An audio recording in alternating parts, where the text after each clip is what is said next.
औज़ुबिल्लाहिमिनश्शैतानिर्रजीम बिस्मिल्लाहिर्रहमानिर्रहीम रब्बि यस्सिर वला तुअस्सिर वतम्मिम बिल खैर। अस्सलामु अलैकुम dear students, welcome to my YouTube channel 3A nursing lectures. Dear student, आज हम डाइजेस्टिव सिस्टम के MCQs की सीरीज़ का पार्ट 2 करने जा रहे हैं। उम्मीद है आपने मेरा चैनल सब्सक्राइब कर लिया होगा।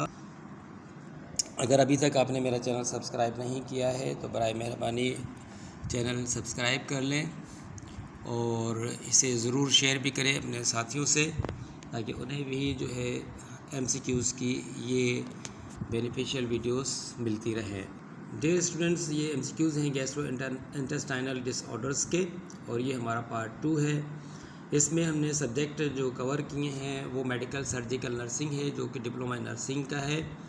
इसी तरीके से एडवांस कॉन्सेप्ट इन नर्सिंग, ये हमारे पोस्ट RN BSN नर्सिंग में सब्जेक्ट है। और एडल्ट हेल्थ नर्सिंग जो है BS नर्सिंग, जो कि 4 ईयर प्रोग्राम है, जो कि BS नर्सिंग जेनरिक भी कहलाता है, उसका एक सब्जेक्ट है।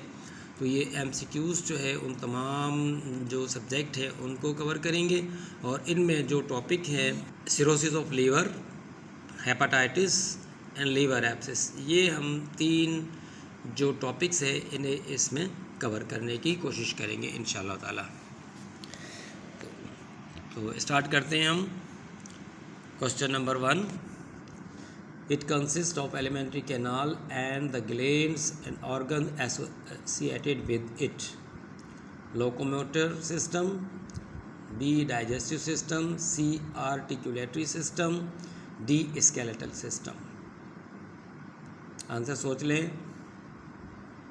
यस, इसका करेक्ट आंसर है डाइजेस्टिव सिस्टम, क्योंकि एलिमेंट्री कैनाल जब लफ्ज़ आ जाता है तो उसी से हमें जहन में जो है डाइजेस्टिव सिस्टम का ही ख्याल आता है।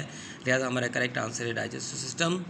जबकि लोकोमोटर सिस्टम जो है वो ये नहीं हो सकता था, क्योंकि लोकोमोटर सिस्टम जो है वो मसल जॉइंट्स टेंडन्स वगैरह पर मुश्तमिल होता है और ये हमारे मूवमेंट से रिलेटेड होता है। सिमिलरली आर्टिकुलरी सिस्टम जो है ये हमारा स्पीच प्रोड्यूसिंग जो है सिस्टम है, यानी कि इसमें जो ऑर्गन शामिल हैं जैसे कि नज़ल कैविटी है, लिप्स है, हार्ड एंड सॉफ्ट पैलेट है, ठीक है, टंग है, तो ये तमाम, या वॉइस बॉक्स जो है हमारा, एपिग्लोटिस वगैरह है, ये तमाम के तमाम जो है इनका ताल्लुक आर्टिकुलरी सिस्टम से है।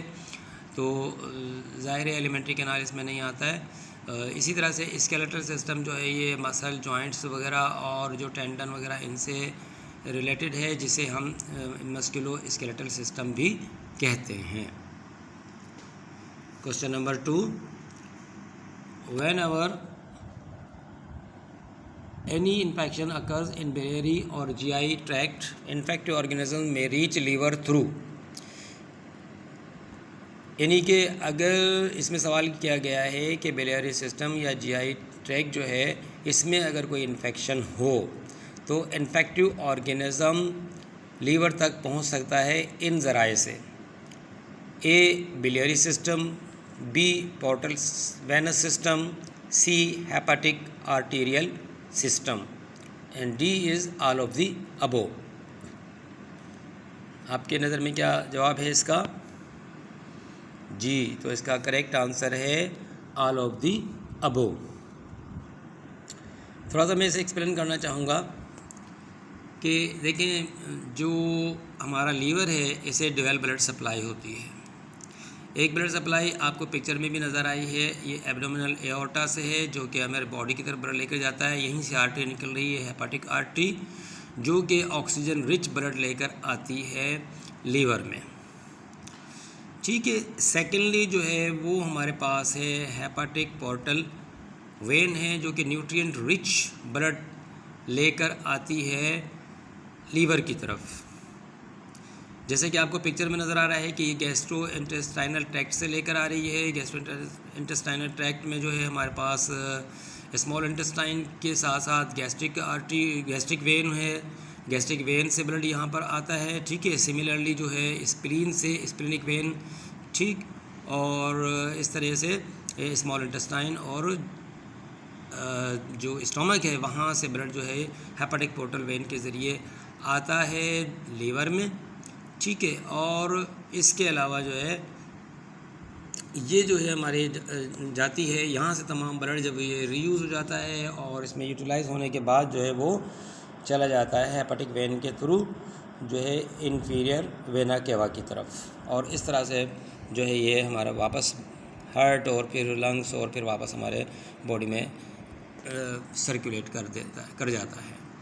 तो अगर इन्फेक्शन अगर होगा जीआई ट्रैक्ट में या बिलियरी ट्रैक्ट में तो हमारे पास जो माइक्रो ऑर्गेनिज्म के पहुँचने का रास्ता है वो ये तमाम के तमाम ज़राए हैं, जिसमें biliary system, portal venous system, hepatic arterial system शामिल हैं।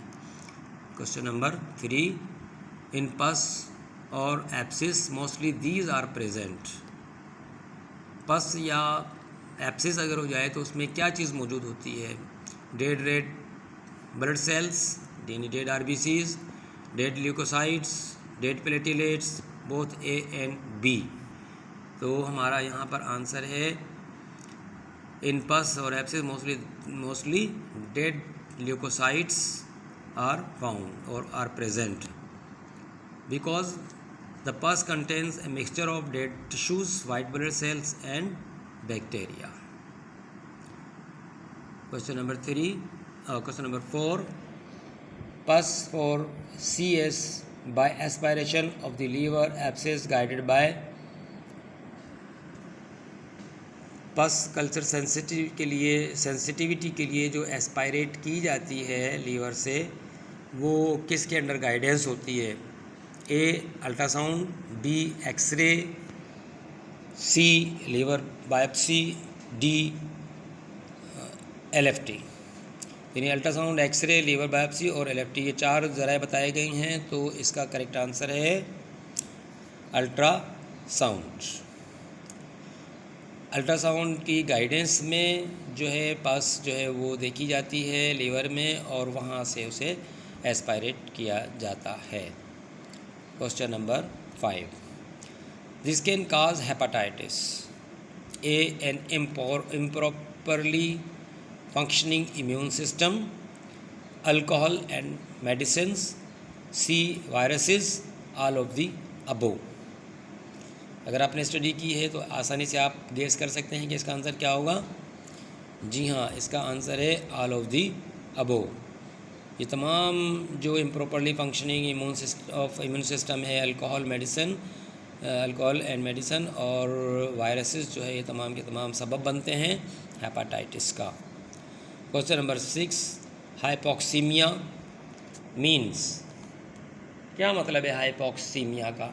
तो less quantity of oxygen in lungs, less quantity of oxygen in blood, less quantity of oxygen in body और less quantity of oxygen in the expired air. जी guess करें आप। Okay, it's answer is less quantity of oxygen in blood. देखिए यहाँ पर एक और भी टर्म है हमारे पास, एक है हाइपोक्सीमिया और दूसरी है हाइपोक्सिया। पिक में आप देख सकते हैं जहाँ पे हार्ट बना हुआ है नीचे, इसमें देखें आप लेफ़्ट साइड पर हाइपोक्सीमिया शो किया गया है, बताया गया है, और इसमें less quantity of oxygen in blood होती है, जबकि हाइपोक्सिया में less quantity of oxygen in blood है, लेकिन वो जो है हमारे पास होती है बॉडी में, बॉडी टिश्यूज़ में। हाइपोक्सिया यानी less quantity of oxygen in the body और टिश्यूज़, ठीक है। और अगर ये जनरलाइज्ड हो, ठीक है, ये 2 किस्म की यानी कि एक होती है, एक जनरलाइज्ड है और दूसरा रीजनल है। अगर जनरलाइज हो तो इसे हम हाइपोक्सिया कहते हैं, और अगर ये रीजनल हो तो इसको इस्कीमिया कहते हैं। जैसा कि आपने हार्ट यहाँ पे शो किया गया है, इस्टेमिक हार्ट डिजीज़ के नाम से आपने सुना होगा डिज़ीज़ का, ठीक है। तो वो इस्कीमिया इसीलिए कहते हैं कि वहाँ पर जो है ऑक्सीजन की कमी हो जाती है इस एरिया में, यानी एक पर्टिकुलर रीजन में। और राइट साइड पर अगर आप देखें तो इस्कीमिया का फिर थोड़ा सा फर्दर इसमें शो किया गया है कि सेपरेशन ऑफ ब्लड। अब इसमें सेपरेशन ऑफ ब्लड यानी कि 2 चीज़ें इसमें कम हो जाती हैं। ज़ाहिर है ब्लड जो है वो ऑक्सीजन भी सप्लाई करता है, तो लेस ब्लड सप्लाई होगा, लेस ऑक्सीजन सप्लाई होगी। तो इस के लिए ये पैथोलॉजी है या इसमें क्या हिंड्रेंस बनता है या क्या रुकावट बनती है, तो वो जो है अगर आर्टरी के अंदर, इस आर्टरी में या ब्लड वेसल के अंदर हो तो थ्रोम्बोसिस होता है, यानी ब्लड क्लॉट वगैरह हो सकता है, प्लेटलेट वगैरह हो सकते हैं। और इसी तरीके से सेकंड जो है कोई कंप्रेशन हो सकता है फ्रॉम आउटसाइड इंजरी से, जो कि यहाँ पर पिक्चर में आप देख सकते हैं। तो आई थिंक आपको क्लियर हो गया होगा कि हाइपोक्सीमिया मीन से less quantity of oxygen in blood, जो कि हमारा करेक्ट आंसर भी है। और अगर हम कहें कि less oxygen in the body, तो हम उसके लिए टर्म यूज़ करेंगे hypoxia. Question number 7, the nurse in charge is transferring a patient from the bed to chair, which action does the nurse take during this patient transfer? A. Position the head of the bed flat. B. Help the patient dangle the legs. C. Stands behind the patient. And D. Places the chair facing away from the bed. जी, तो इसका correct answer है helps the patient dangles the legs, जैसा कि आपको picture में show किया गया है कि the person is dangling the legs of the client. तो our correct answer is help the patient dangle the legs. Next question number 8, antitussive drugs are given in hypertension, hypotension, cough और hyperglycemia. तो यहाँ पर एक group दिया गया है drugs का जिसका नाम है एंटीटुसिव। तो इसके लिए ये पूछ रहे हैं किस प्रॉब्लम के लिए दी जाती है, तो हमारा करेक्ट आंसर है जी हाँ, कफ। एंटीटुसिव ड्रग्स कफ में इस्तेमाल होती हैं। Next question number 9, gynaecomastia is the enlargement of A breast in women, B breast in man, C abnormal menstruation, D both A and C. तो हमारा करेक्ट आंसर है मैन में अगर ये ब्रेस्ट एनलार्ज हो जाए तो इसे हम कहते हैं गायनेकोमेस्टिया, जबकि फ़ीमेल में अगर नॉर्मल जो ब्रेस्ट है इससे अगर ज़्यादा बढ़ जाए तो उस सूरत में उसको जाइजेंटोमेस्टिया कहते हैं।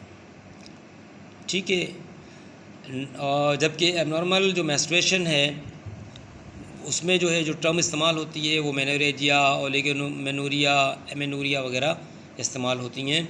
तो यहाँ पर हमारा जो क्वेश्चन था उसके मुताबिक हमारा जवाब हुआ breast in men is called gynaecomastia. Next question number 10, late stage liver disease is called A cirrhosis, B fatty liver, C liver cancer and D liver failure. जी हाँ, करेक्ट आंसर इसका है सिरोसिस, सिरोसिस ऑफ लीवर या liver cirrhosis हम इसे कहते हैं। ठीक है, next question number 11, pulse oximetry is done to check A blood quantity in the body, B oxygen saturation in the blood, C oxygen inspired during respiration और D carbon dioxide expired during respiration. जी, बहुत popular procedure है और इस corona के दौर में तो और जो प्रॉब्लम है इनमें तो ज़्यादा इस्तेमाल हो रहा है। तो हमारा करेक्ट आंसर है oxygen saturation in the blood. Pulse oximeter इस्तेमाल होता है इसके लिए, जैसा कि आप पिक में देख सकते हैं। ठीक है, इसमें हमें ऑक्सीजन सैचुरेशन प्लस जो है हमारी हार्ट बीट का मालूम होता है। Question number 12, ectopic pregnancy means. ये वैसे तो आपने देखा होगा कि जो हमारा टॉपिक था उससे हट कर है, लेकिन कभी कभी होता है ना कि आउट ऑफ कोर्स सवाल आ जाता है। तो ये हमारे 2-3 मैंने जो क्वेश्चन रखे थे वो आउट ऑफ कोर्स ही समझ लें या आउट ऑफ टॉपिक समझ लें आपके जहनी आजमाइश के लिए। तो ज़ाहिर है उन तीनों सब टॉपिक से हट कर है ये, तो आप का करेक्ट आंसर क्या होगा? A pregnancy at outside of uterine tube, B pregnancy inside the uterine tube, C pregnancy at the entrance of the uterus, और D pregnancy inside the body of uterus. जी, तो हमारा करेक्ट आंसर है pregnancy inside the uterine tube. इस pic में आप देख सकते हैं कि एक्टोपिक प्रेगनेंसी के डिफरेंट साइट्स दिखाई गई हैं। ठीक है, इन तमाम जगहों पर जो है वो एक्टोपिक प्रेगनेंसी हो सकती है। अगर इम्प्लांट यहाँ पर हो जाए किसी जगह यूटेराइन ट्यूब में, तो उस सूरत में जो है बेबी यहीं पर जो है बढ़ता चला जाए, ठीक है, यानी कि वो यूट्रस तक ना पहुँचे, तो ऐसी सूरत में जो प्रेगनेंसी होती है उसको हम एक्टोपिक प्रेगनेंसी कहते हैं। और एक्टोपिक प्रेगनेंसी का लफ्ज़ आते ही आपके जहन में आना चाहिए कि pregnancy inside the uterine tube. Question number 13, the organ affected with hepatitis is, hepatitis से कौन सा ऑर्गन मुतासिर होता है?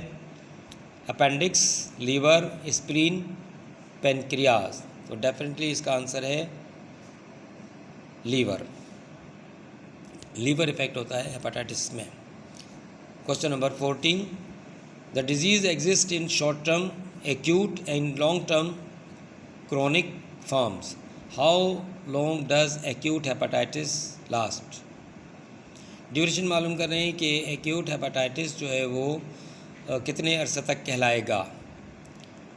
तो ए में हमारा आंसर है less than 6 month, B less than 3 month, C about 6 weeks and D about 1 month.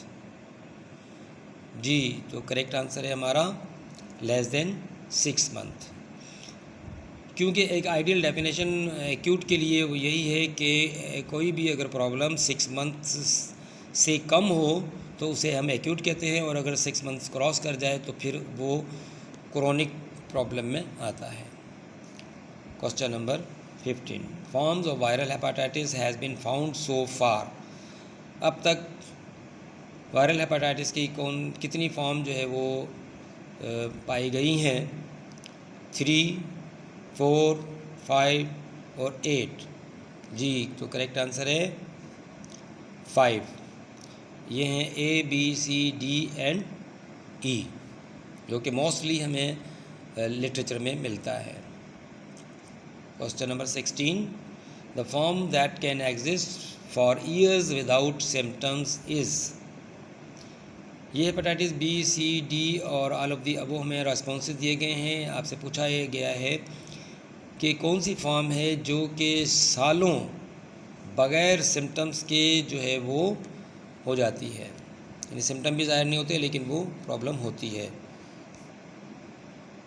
तो करेक्ट आंसर है all of the above. Hepatitis B, C और डी जो है ये तीनों फॉर्म ऐसी हैं कि जो हो जाती हैं और बाद का सिम्टम भी ज़ाहिर नहीं होते। Question number 17, an elevated amount of which of these confirms hepatitis? White blood cells, B calcium, C interferon and D liver enzymes. जी, तो हमारा करेक्ट आंसर है लिवर एंजाइम्स, क्योंकि वाइट ब्लड सेल जो है ये कॉमनली जो ब्लड सीपी में हम देखते हैं और बहुत सारी डिजीज़ में ये इंक्रीज़ या डिक्रीज़ हो सकते हैं। कैल्शियम डिफरेंट उसमें है, इंटरफेरॉन जो डिफरेंट उसमें हो सकता है, लेकिन मोस्टली जो कंफर्म होती है हमारी हेपेटाइटिस वो होती है लिवर एंजाइम्स से। ठीक है, इसमें ये ALP, ALT, NAST and GGT ये डिफरेंट लिवर एंजाइम्स के नाम हैं, इनकी नॉर्मल वैल्यूज़ यहाँ पे दी गई है। ठीक है, तो ये अगर इंक्रीज़ हो जाएं तो कंफर्म होता है hepatitis. Question number 18, which of these things can cause hepatitis? A viruses, B medicines and alcohol, C immune system that's not working as it should, and all of the above। तो यहाँ पर हमारा correct answer है all of the above. Question number 19, Which form of hepatitis can be passed on through contaminated food or water? Hepatitis की कौन सी form है जो कि कंटामिनेटेड फूड और वाटर से होती है? तो हमारा करेक्ट आंसर है A&E, क्योंकि B, C एंड D ये 3 फॉर्म ऐसी हैं जो कि कंटामिनेटेड जो हमारा ब्लड या जो है सेक्सुअल इंटरकोर्स वगैरह या सीमेन वगैरह से होती है इन्फेक्टेड पर्सन के, जबकि A&E जो है ये कंटामिनेटेड फूड और वाटर से होती है। Question number 20, vaccine have been developed to protect against which hepatitis viruses? A, B, D और D में हमारा है A and B, both A and B। जी, तो हमारा करेक्ट आंसर है बोथ A एंड B। तो अगर A और B जो है इसके हम वैक्सीन लगा दें तो D से ऑटोमेटिकली सेव हो जाता है, क्योंकि D के लिए हेपेटाइटिस D के लिए कहा जाता है कि हेपेटाइटिस D होता है उसको जिसको हेपेटाइटिस B हो। जी डियर स्टूडेंट्स, तो मैंने MCQs के साथ आपके लिए कुछ ट्रू फॉल्स आइटम भी रखे हैं, क्योंकि ये आपके जो है बोर्ड के जो एग्ज़ाम है उसमें जो है MCQs के साथ ट्रू फॉल्स आइटम आ जाते हैं और बाज़ औक़ात मैचिंग आइटम आते हैं। तो मैंने सोचा कि आज MCQs के साथ आपके कुछ ट्रू फॉल्स भी शेयर कर लिए जाएँ। नेक्स्ट वीडियो में इंशाल्लाह मैं कोशिश करूँगा कि कुछ जो है वो हम मैचिंग आइटम भी लें ताकि उसको आपको कवर करने का तरीका कार आ जाए। तो यहाँ पर जो है मैंने 10 ट्रू फॉल्स लिए हैं, ठीक है। तो इसमें नंबर 1 जो है वो है amoebic liver abscess is more commonly caused by Entamoeba histolytica. Answer आप सोच के रखिए। Number 2, bile production is the main function of the gall bladder which is essential to digestion. And question number 3, bilirubin is a product of broken down red blood cells. जी, सोच लिया answer आपने? जी हाँ, correct answer हमारे हैं question number 1 का ये true है कि एमोबिक लीवर एब्सिस जो है वो एंटामेबा हिस्टोलाइटिका से होती है। सेकंड हमारा था bile production is the main function of gall bladder, जबकि ये इसी सेंटेंस की वजह से ये गलत है। क्यों? कि बाइल जो है वो प्रोडक्शन होती है लीवर में, ना कि गॉल ब्लैडर में। तो इसका रैशनल ये है फॉल्स होने का। Similarly bilirubin is the product of broken down red blood sales is true. Next question number 4, hepatitis A and E are mainly spread by contaminated food and water.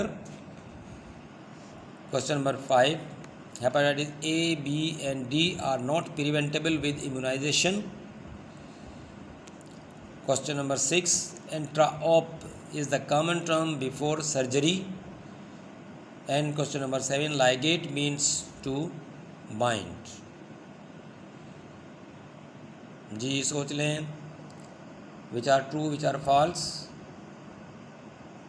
जी, तो हमारे correct answer हैं ए, ये true है कि A&E जो है ये hepatitis contaminated food और वाटर से स्प्रेड होते हैं, जबकि A, B एंड D जो है इसके लिए लिखा है कि नॉट प्रिवेंटेबल विद इम्यूनाइजेशन, जबकि ये इम्यूनाइजेशन से प्रिवेंटेबल हैं। इसलिए ये सेंटेंस जो है वो फॉल्स हुआ, क्योंकि A, B and D are preventable with immunization, जबकि यहाँ पे नोट लिखा हुआ था। Similarly question number 6, intra op is the common term for before surgery.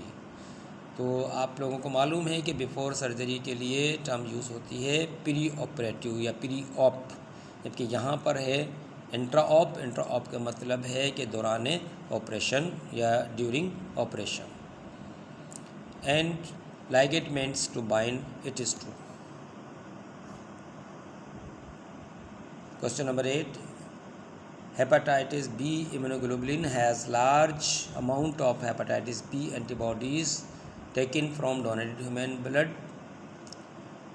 Question number 9, fluid accumulated in the legs is ascites and in the abdomen is edema.